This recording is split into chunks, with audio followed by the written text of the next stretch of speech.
legislation to support crime fighting and govern critical sectors. Roadworks and social interventions targeting unattached youth continue. Some of the major focus areas for government in the 2018-2019 financial year, continuing on the path to prosperity. As we seek to make our nation more secure and promote the respect for the rule of law, we must also strengthen our justice system. And so among the raft of measures to be undertaken in the 2018-2019 financial year are review and amendments to 6 pieces of legislation.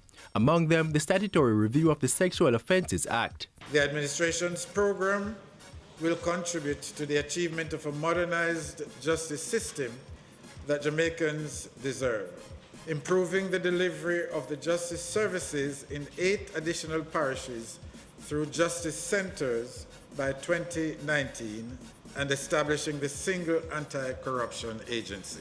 Crime-fighting measures will also be supported by 10 critical pieces of legislation. These include replacing the Constabulary Force Act and moving forward with the merger of the Police Services Commission and Police Civilian Oversight Authority.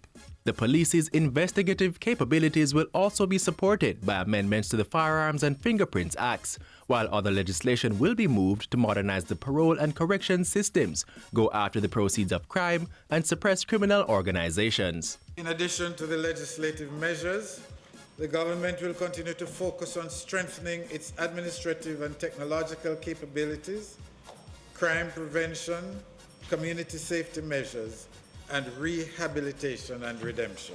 The National Identification and Registration Authority NIRA regulation will be developed and tabled in the House of Representatives by September 2018.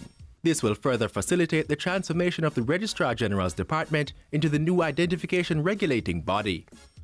And to support the enrollment of persons in the National Identification System NIDS, a national address database will be established, indicating where all parcels of land are located within the island. Ensuring that every citizen of Jamaica can be identified and known to the state so that their rights and entitlements can be preserved and planned for in advance is necessary. It is necessary for the country to continue on that path to prosperity. Housing and youth development are equally important in the new financial year. Government will increase the enrollment number of unattached youth in its Learn, Earn, Give and Save LEGS program, as well as its Housing, Opportunity, Production and Employment HOPE program. The National Housing Trust will create more than 8,000 new loans and deliver 4,700 houses and more than 6,300 housing starts to the market. Through greater access to funding and the creation of more housing solutions to the market, the National Housing Trust will continue to make home ownership a reality for more Jamaicans in 2018-2019. Existing roadwork under the Major Infrastructure Development Program will be completed and new ones are to come on stream. The improvement works are to widen roadways to address congestion. Meanwhile, $220 million will be spent to expand and improve rural water supply and irrigation systems. Government will also improve its response to fire and garbage collection through the purchase of 12 trucks and the construction of fire stations in Montego Bay, Port Maria and Yallas.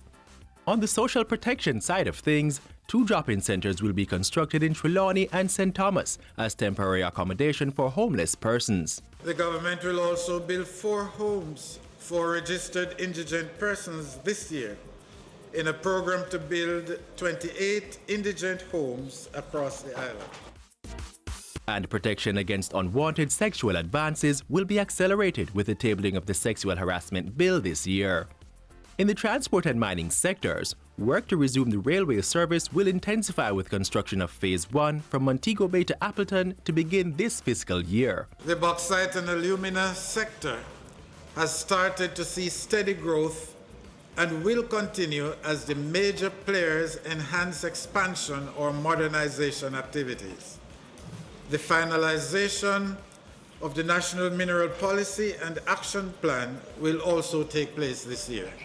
In terms of foreign policy, through overseas missions, Jamaica will continue to target business opportunities and investments. The government will also seek parliamentary approval of the foreign trade policy and ensure its timely implementation while recognizing the importance of expanding foreign trade to the economic growth agenda. And the Tourism Ministry will continue its 5x5x5 growth strategy. It targets a 5% increase in visitor arrivals annually and $5 billion in foreign exchange earnings within a 5-year period. The government, with Prime Minister Andrew Holness at the helm, continuing on the path to prosperity.